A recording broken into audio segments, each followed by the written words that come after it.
হিন্দু ধর্মে তুলসী গাছের বিশেষ গুরুত্ব রয়েছে। প্রায় সব হিন্দু গৃহস্থ বাড়িতেই তুলসী গাছ থাকে। শুধু ধর্মীয় কারণে নয়, আয়ুর্বেদেও তুলসীর গুণাগুণ অসীম। জেনে নিন রাম ও শ্যাম তুলসীর মধ্যে কি পার্থক্য রয়েছে এবং কোন তুলসী গাছ বসানো সবথেকে বেশি শুভ। সনাতন ধর্মে তুলসী গাছ অত্যন্ত মহত্বপূর্ণ।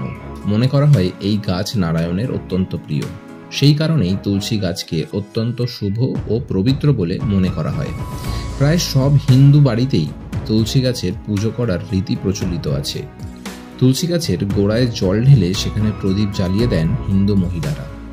পুরাণ অনুসারে তুলসী নারায়ণের স্ত্রী, তাই তুলসী গাছে স্বয়ং নারায়ণের বাস বলে মনে করা হয়। সাধারণত দুই ধরনের তুলসী গাছ পাওয়া যায়। এর মধ্যে একটি হলো রাম তুলসী, অন্যটি শ্যাম তুলসী। যেহেতু তুলসী নারায়ণের প্রিয়, তাই এই দু ধরনের তুলসী গাছকেই নারায়ণের দুই অবতার রাম ও শ্যাম অর্থাৎ কৃষ্ণের নাম দেওয়া হয়েছে। বাড়িতে তুলসী গাছ পোতার সময় কোন তুলসী বাড়িতে বসালে সঠিক হয়, সেই সম্পর্কে অনেকের মনেই নানা সংশয় দেখা দেয়। আজ আমরা আপনাদের মনের সংশয় দূর করতে এই দুই ধরনের তুলসী গাছ নিয়ে আলোচনা করব। রাম তুলসী। রাম তুলসী গাছের পাতা সবুজ রঙের হয়। মনে করা হয় রাম তুলসী শ্রী রামচন্দ্রের বেশি প্রিয়, সেই কারণে একে রাম তুলসী বলা হয়।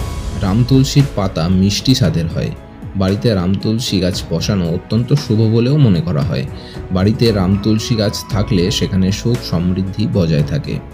পুজোয় রাম তুলসীর পাতাই ব্যবহার করা হয়। শ্যাম তুলসী। শ্যাম তুলসী গাছের পাতা গাঢ় সবুজ ও পার্পল রঙের হয়। হিন্দু শাস্ত্র অনুসারে শ্যাম তুলসী গাছ শ্রীকৃষ্ণের অত্যন্ত প্রিয়। কৃষ্ণের আরেক নাম ছিল শ্যাম, সেই কারণে এই তুলসীকে শ্যাম তুলসী বলা হয়। শ্যাম তুলসী গাছের পাতার স্বাদ কষাটে। পুজোয় শ্যাম তুলসী গাছের পাতা ব্যবহার করা হয় না।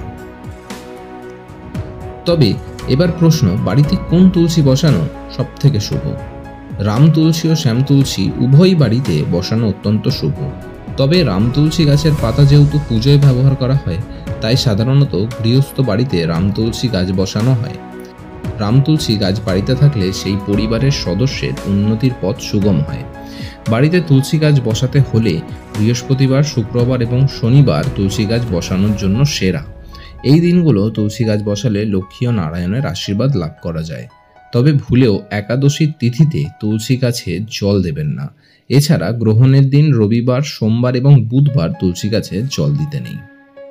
ভিডিওটা কেমন লাগলো অবশ্যই জানাবেন। ভিডিও ভালো লেগে থাকলে লাইক, শেয়ার এবং সাবস্ক্রাইব করতে ভুলবেন না।